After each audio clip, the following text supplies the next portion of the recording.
মিয়ানমারের রাখাইন রাজ্যের সেনা নিপীড়নের শিকার হয়ে বাংলাদেশে আশ্রয় নেওয়া রোহিঙ্গাদের ক্যাম্প পরিদর্শন করেছেন জাতিসংঘের শরণার্থী বিষয়ক সংস্থা ইউএনএইচসিআর এর প্রধান ফিলিপ্পো গ্র্যান্ডি। গতকাল কক্সবাজারের কুতুপালং এলাকার ক্যাম্পগুলো ঘুরে দেখেন তিনি। নির্যাতনের শিকার রোহিঙ্গাদের সাথে কথা বলে তাদের মর্মস্পর্শী অভিজ্ঞতার কথা শোনেন তিনি। জাতিসংঘের ত্রাণ তৎপরতার সবশেষ পরিস্থিতিও পর্যবেক্ষণ করেন গ্র্যান্ডি। মিয়ানমার সরকারের সাথে আলোচনা করে রোহিঙ্গা সংকট নিরসনের ব্যাপারে প্রয়োজনীয় পদক্ষেপ নেওয়ারও আশ্বাস দেন তিনি। 3 দিনের সফরে বাংলাদেশ অবস্থানকালে আজও বালুখালী ও থাইনখালী ক্যাম্প পরিদর্শন করবেন ইউএনএইচসিআর প্রধান। সোমবার সরকারের উচ্চ পর্যায়ের কর্মকর্তাদের সাথে এক বৈঠকে মিলিত হবেন ফিলিপ্পো গ্র্যান্ডি। সফর শেষে রোহিঙ্গা শরণার্থী বিষয়ক একটি প্রতিবেদনও জমা দেওয়ার কথা রয়েছে তার।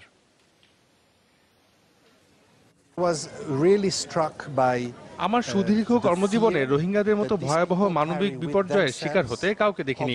আমি পুরোপুরি স্তম্ভিত। নির্যাতনের শিকার হলেও এসব মানুষ মিয়ানমারে তাদের ভূখণ্ডে ফিরতে চায়, তবে সেক্ষেত্রে ফের সেনা নিপীড়নের ঘটনা ঘটবে না এমন আশ্বাস চেয়েছেন তারা। রাখাইনের সবার নিরাপত্তা বিধান ও পরিস্থিতি স্বাভাবিক করতে মিয়ানমারের উপর চাপ দেবে জাতিসংঘ। রোহিঙ্গাদের ত্রাণ কার্যক্রমে শৃঙ্খলা ফেরাতে কাজ শুরু করেছে বাংলাদেশ সেনাবাহিনী। বিভিন্ন সংস্থা ও ব্যক্তি উদ্যোগে আনা ত্রাণগুলো রাখা হচ্ছে উখিয়ার ডিগ্রি কলেজ মাঠে। সেখান থেকে নিজস্ব তত্ত্বাবধানে এগুলো বিতরণ করছেন সেনা সদস্যরা। শরণার্থী সহ সকলেই এই উদ্যোগকে স্বাগত জানিয়েছেন। রিয়াজ রায়হানের প্রতিবেদন।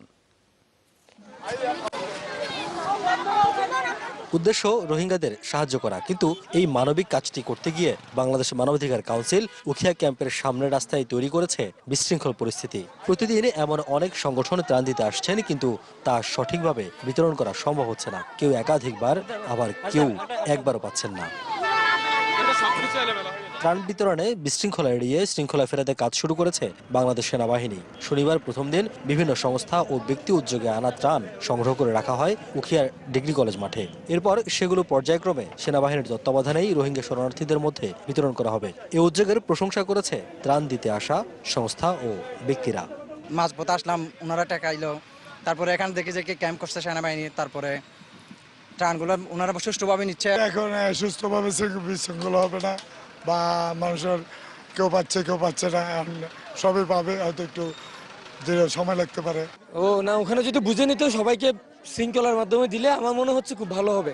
কারণ এখানে এভাবে ত্রাণ দেওয়া, রাস্তার উপরে দেওয়া বা ইয়াতে দেওয়া, মানে সব এলোমেলো হয়ে যাচ্ছে।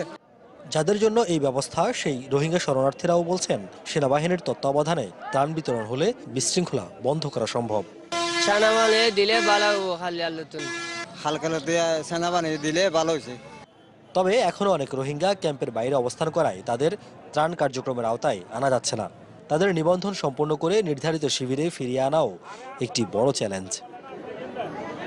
রোহিঙ্গা শরণার্থীদের ত্রাণ কার্যক্রম পরিচালনার দায়িত্ব সেনাবাহিনী গ্রহণ করার ফলে একদিকে শৃঙ্খলা যেমনি ফিরে আসবে, তেমনি পথে ঘাটে যারা ত্রাণ দিচ্ছেন তাদের কারণে যে সব সমস্যা তৈরি হচ্ছে সেটি অনেকাংশে বন্ধ করা সম্ভব হবে। যদিও এই কার্যক্রম আরও আগে পরিচালনা করা গেলে গেল কয়েকদিনের যে বিশৃঙ্খলা সেটি অনেকাংশে এড়ানো সম্ভব ছিল।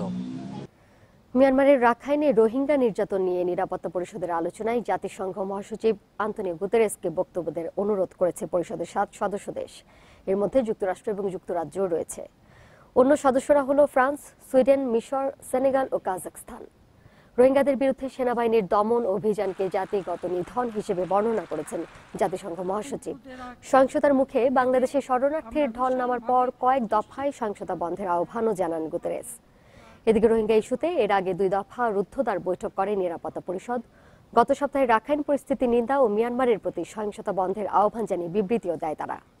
বিশ্লেষকেরা বলছেন, পরিস্থিতির উন্নতি না হলে আনুষ্ঠানিক বিবৃতি দেওয়ার কথা ভাবতে পারে পরিষদ। তবে চীন ও রাশিয়া এই বিষয়ে প্রস্তাব গ্রহণের মতো জোরালো পদক্ষেপে রাজি হবে না বলেও মনে করছেন তারা। কৃষকের 29 টাকার চাল খুচরা বাজারে বিক্রি হচ্ছে প্রায় দ্বিগুণ দামে। ফড়িয়া থেকে মিলার আর মিলার থেকে পাইকার, 3 ধাপে মুনাফা করছেন ব্যবসায়ীরা। সরকারের নিয়ন্ত্রণ না থাকায় নানা কৌশলে দাম বাড়াচ্ছে এসব মধ্যস্বত্বভোগী। আর উৎপাদন খরচের চেয়ে কেজিতে অন্তত 2 টাকা লোকসান গুনছেন কৃষকরা। খুচরা বাজারে মোটা চাল বিয়ার 28-এর দাম 52 থেকে 55 টাকা। হাওরে ফসলহানি আর উত্তরে বন্যার সঙ্গে ব্লাস্ট রোগের প্রকোপ থাকলেও কৃষকের ধানের উৎপাদন কিন্তু কমেনি। তাহলে চালের দাম এত বাড়ার কারণ বাজার চালের আড়ত।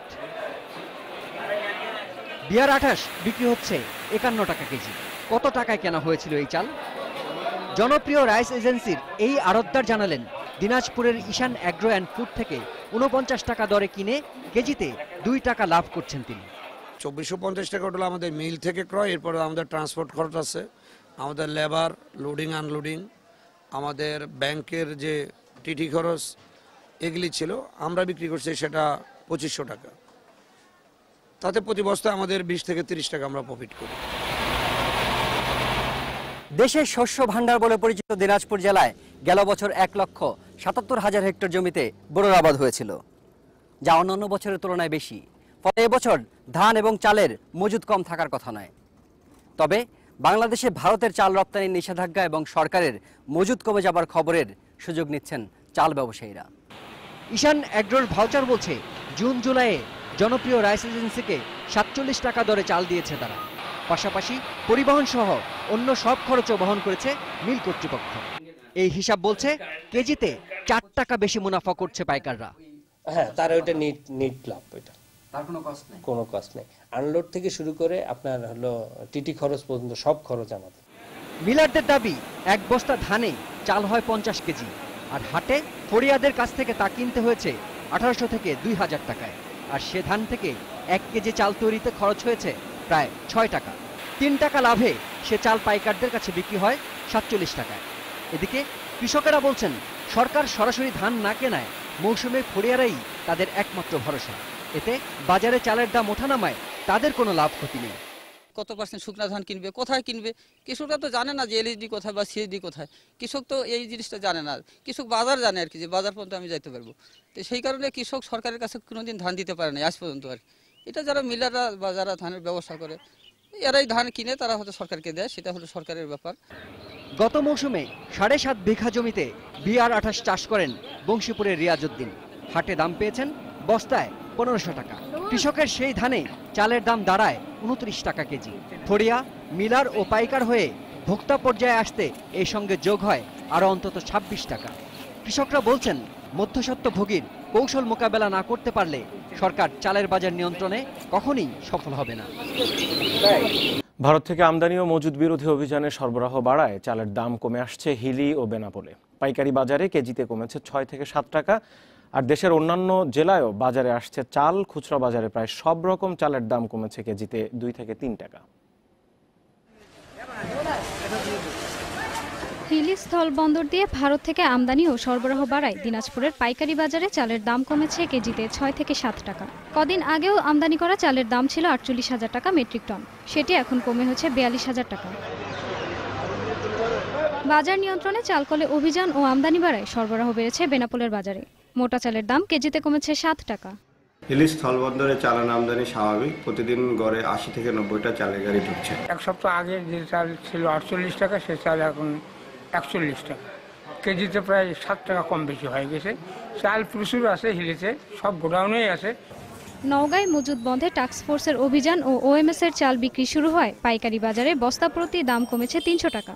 তবে খুচরায় এর প্রভাব পুরোপুরি পড়েনি, কেজিতে দাম কমেছে 2 টাকা। সিলেটে গত 3 দিনে বস্তা প্রতি দাম কমেছে 100 থেকে 150 টাকা। এক সপ্তাহের মধ্যে বাজার স্থিতিশীল হবে বলে আশা ব্যবসায়ীদের।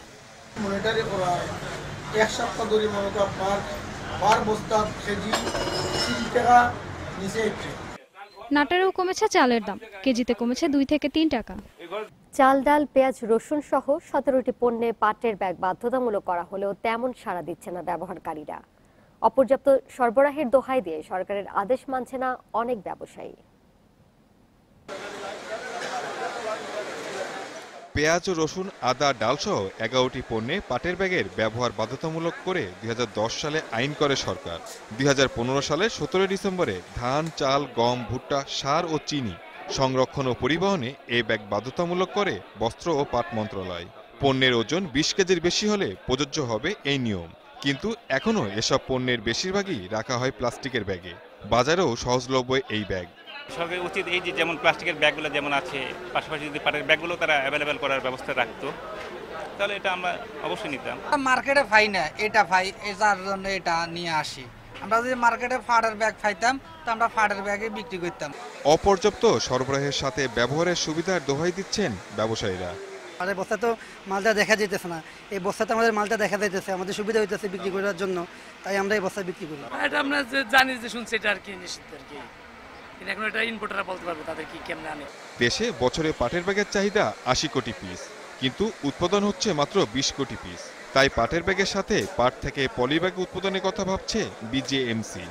পাট শিল্পকে পুনরুজ্জীবিত করার জন্য ডাইভার্সিফিকেশন হলো বড় ইনস্ট্রুমেন্ট। পাটের পলিথিন ব্যাগ, যেটা মাননীয় প্রধানমন্ত্রী এটা নাম দিয়েছেন সোনালী ব্যাগ, বাধ্যতামূলক যে আইন করা হয়েছে পাটজাত পণ্যের ব্যবহার বাধ্যতামূলক করা, আমরা পড়াশোনায় গেলে এই আইনটা সফল বাস্তবায়ন সম্ভব হবে।